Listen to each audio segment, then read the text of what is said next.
عزیزان گرامی، اب ذرا توجہ فرمائیے، میں تاریخ کی طرف آپ کو لے چلتا ہوں۔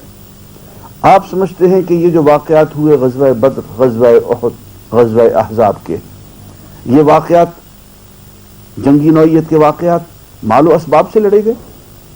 کوئی نسبت ہے 313 آدمیوں کی اور 1000 کی؟ اور 313 وہ جن کے پاس سامان حرب و ضرب نہیں ہے، جن کے پاس کھانے کو نہیں ہے، جن کے پاس سواری نہیں ہے، کچھ بھی نہیں ہے، صرف میدان میں آ کے بیٹھ گئے۔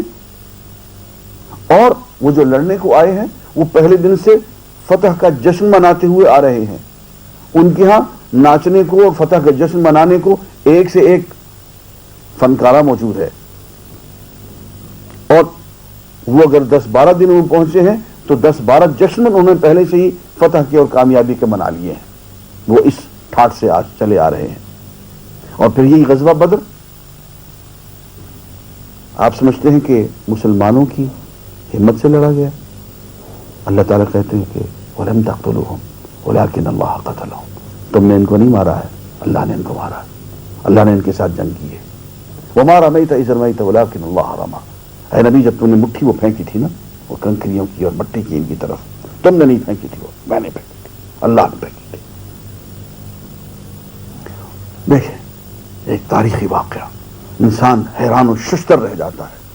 مسلمانوں نے جس جگہ کیمپ لگایا وہ ریتلی جگہ تھی، پاؤں زمین میں دھنس جاتے تھے، موبلٹی، تیزی سے حرکت کرنا ان کے لیے ممکن نہیں تھا، اس لیے کہ وہ جگہ جو کہ پختہ تھی، چکنی مٹی کی زمین تھی جہاں پہ کہ تیزی سے حرکت کی جا سکتی تھی، اس پہ پہلے سے ہی قریش نے قبضہ کر لیا تھا۔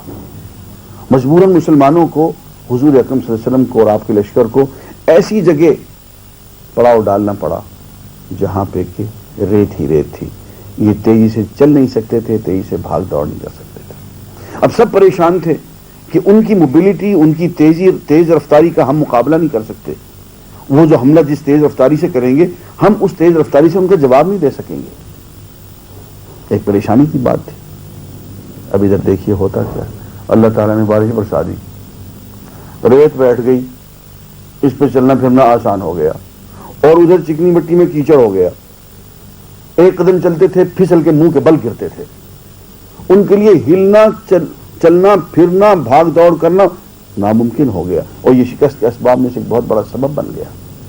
اور پھر فرماتے ہیں تم کہاں لڑے ہو، ہم نے تو 5000 فرشتے ہم نے تو بھیجے ہیں۔ اب یہ تاریخ دیکھیں مسلمانوں کی تو یوں لگتا ہے کہ یہ تو جنگ اسباب سے نہیں لڑی گئی، لشکر سے نہیں لڑی گئی، یہ تو آسمانی طاقتوں کے ذریعے سے، یہ صرف بدر کی بات نہیں ہے، باقی سب احزاب کا بھی یہی معاملہ۔ 20 دن تک اتنا بڑا گھیراؤ، اتنا بڑا حملہ، اور پورے عرب کے قبائل اکٹھے ہو کے آ گئے، جانے کا کوئی امکان نہیں، پورا رسد لے کے آئے، وہ پتنی کتنے طویل عرصے کا رسد لے کے آئے، لیکن ایک آندھی جس نے ان کے سارے رسد کو، سامان کو تباہ و برباد کر دیا اور انڈیل کے رکھ دیا۔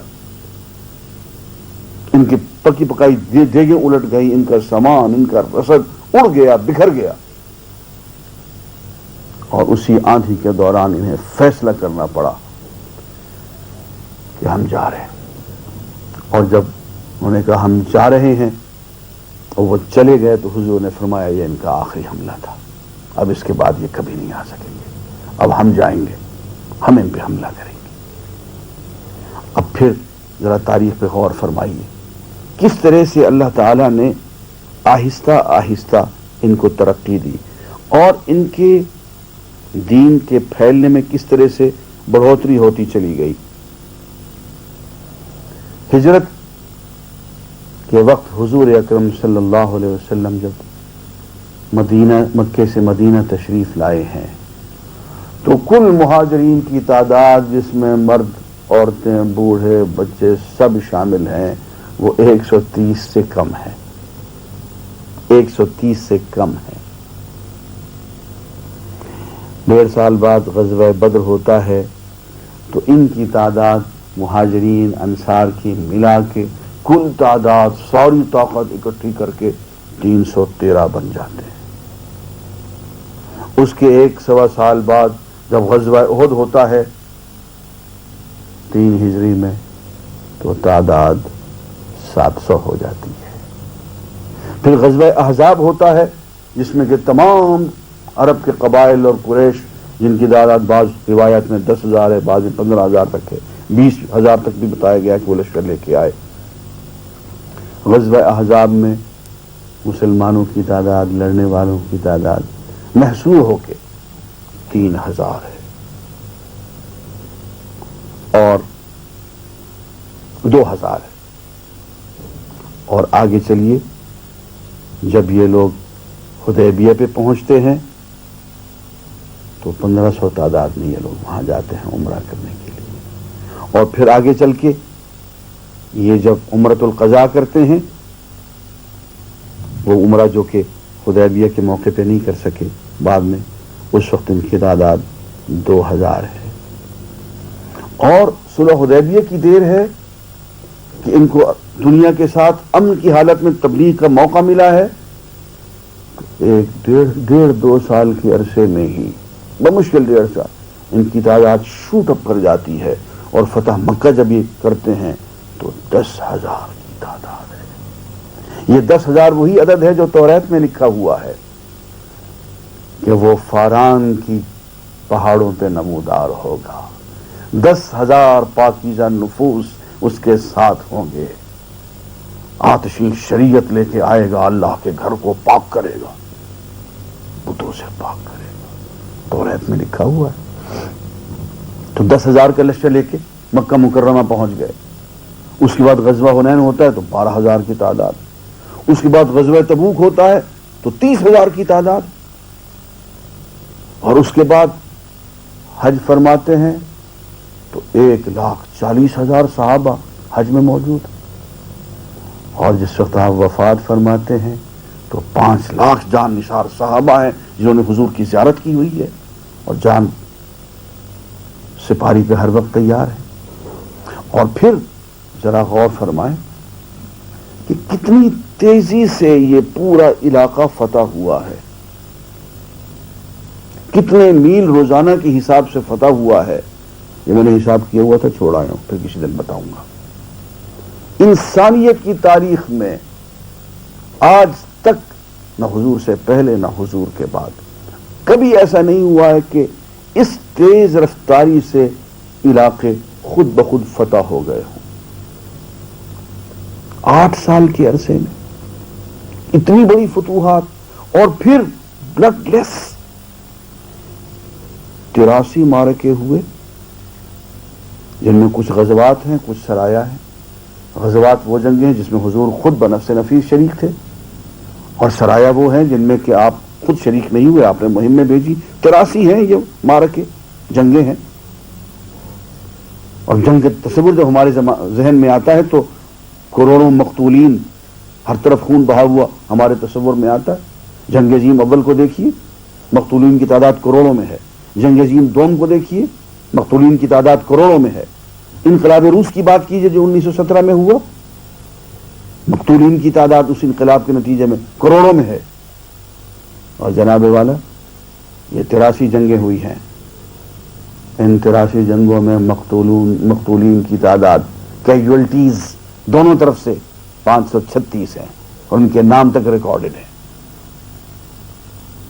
یہ ایک نبی کا معجزہ نہیں ہے تو اور کیا ہے. اور دیکھیے اللہ تعالیٰ نے تمام انبیاء کو اللہ تعالیٰ نے بحیثیت نبی کے برابر کا مقام دیا ہے. لا نفرق بین احد من الرسل. رسولوں میں ان کی رسالت کے اعتبار سے، ان کے منصب کے اعتبار سے فرق نہیں پڑتا، لیکن ان کے مقام کے اعتبار سے اللہ تعالیٰ نے دیکھی کیا عظمت، کیا رفعت محمد رسول اللہ صلی اللہ علیہ وسلم کو عطا فرمائی. حضرت نوح علیہ السلام 950 سال تک تبلیغ فرماتے رہے، ایک لمحہ ضائع کیے بغیر، پوری اخلاص، پوری محنت اور تندہی کے ساتھ 950 سال تبلیغ فرمائی. اور آخر میں کتنے لوگ آپ کے ساتھ آئے؟ وہ جو ایک کشتی میں بیٹھ گئے، جن کی زیادہ سے زیادہ تعداد 70 ہے. اسی تاریخ نے اسی انسان نے حضرت موسیٰ علیہ السلام کے ساتھ کیا کیا. وہ جلیل القدر نبی، صاحب تورات نبی، اس کی قوم مل کے اس سے کہتی اذهب انت وربک فقاتلا انا ہاہنا قاعدون، اے موسیٰ تو اور تیرا رب دونوں جاؤ، لڑتے پھرو، جہاد کرتے پھرو، ہم تو یہ بیٹھے ہیں، ہم سے نہیں ہوتا روز روز کا جہاد. حضرت عیسیٰ علیہ السلام وہ نبی جو محبت کا پیشوا ہے، وہ نبی جو روح اللہ ہے، اللہ کا محبوب ہے. 12 جانثار اور باقی لوگ، حیرت ہوتی ہے. اور ادھر ذرا دیکھیے کیفیت کیا ہے. 5 لاکھ جانثار کا ایک سمندر، ٹھاٹھے مارتا ہوا سمندر جس کا کوئی کنارہ نہیں. یارو میں پوچھتا ہوں کہ وہ آسمانی بادشاہت جس کا ذکر حضرت عیسیٰ علیہ السلام نے کیا، اگر وہ یہ نہیں ہے تو پھر کون سی ہے؟ وہ آسمانی بادشاہت، کنگڈم آف دی ہیون، جس نے کہ پوری انسانیت میں امن قائم کر دیا، پوری انسانیت میں عدل و انصاف قائم کر دیا، پوری انسانیت کو غلامی سے نجات دے دی. آپ جانتے ہیں کہ عیسیٰ علیہ السلام کو جب سزائے موت دینے کا فیصلہ کیا گیا تو اس وقت غلامی 90% تھی اور آزاد لوگ کل 10% تھے رومن امپائر میں، اور یہ غلامی بڑھتی چلی گئی. اور حضرت عیسیٰ علیہ السلام کے ساتھ جو سب سے بڑی دشمنی ان لوگوں نے کی ہے، ان کو قتل کرنے کی کوشش میں جو ان کی جلدی تھی وہ یہ تھی کہ عیسیٰ علیہ السلام لوگوں میں آزادی پھیلا رہے تھے، رسول حریت تھے. غلامی برقرار رہی اور عیسیٰ علیہ السلام کو سزائے موت سنا دی گئی. ادھر حضور اکرم صلی اللہ علیہ وسلم کے تشریف لاتے ہی وہ غلامی 90% سے کم ہو کے 0% پہ آ گئی، اور زیادہ نہیں، صرف 25 سال کے عرصے کے اندر ہی اندر غلامی کا ہمیشہ کے لیے خاتمہ کر دیا گیا. یہ بہت بڑی بات ہے، اور یہ ہے وہ فلاح جس کے بارے میں قرآن کہتا ہے کہ ہم نے اپنے نبی کو فتح مبین عطا فرمائی. انا فتحنا لک فتحا مبینا، اے نبی ہم نے آپ کو فتح مبین، نمایاں کامیابی نصیب فرمائی. آپ کی امت کو ہم نے فلاح دارین نصیب فرمائی، اور یہی وہ فلاح ہے جس کو کہ معیار قرار دیا گیا تھا. اور یہ وہ انقلاب ہے جو انسانیت کی تاریخ کا سب سے بڑا انقلاب ہے. اور میاں ایک دل کو بدلنا بڑے مشکل کی بات ہوتی ہے، کسی اور کو کیا اپنے دل کو بدلنا، اپنی شخصیت کو سنوارنا بڑی مشکل بات ہوتی ہے. ہمارے ایک استاد تھے، بیچارے سگریٹ پیا کرتے تھے، تو سگریٹ انہوں نے چھوڑی ہوئی تھی، دیکھا کہ پی رہے ہیں. ہم نے کہا حضرت آپ نے تو سگریٹ چھوڑ دی تھی پھر پی رہے ہیں. کہنے لگے یار کئی مرتبہ چھوڑیے. اپنے دل کو بدلنا، دل کو اس میں ایک شخصیت میں انقلاب برپا کرنا کوئی آسان کام نہیں ہوتا. اور ادھر کروڑوں شخصیتوں کو بدل کے رکھ دیا. اور شخصیت سازی کا اتنا بڑا کمال، میں نے ایک مرتبہ درج کیا تھا کہ سید عمر فاروق جب امیر المومنین تھے تو مکہ مکرمہ میں آئے، مکہ کے پہاڑوں سے گزرے تو رونے لگے.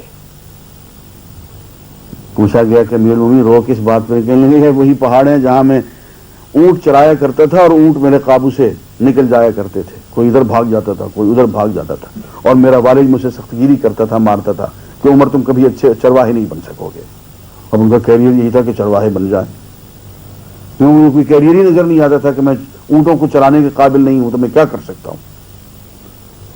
تو باپ یہ شکایت کرتا تھا کہ تم چرواہے نہیں بن سکتے ہو، اور آج دیکھو میں پوری انسانیت کا چرواہا ہوں، پوری دنیا کا سب سے بڑا حکمران.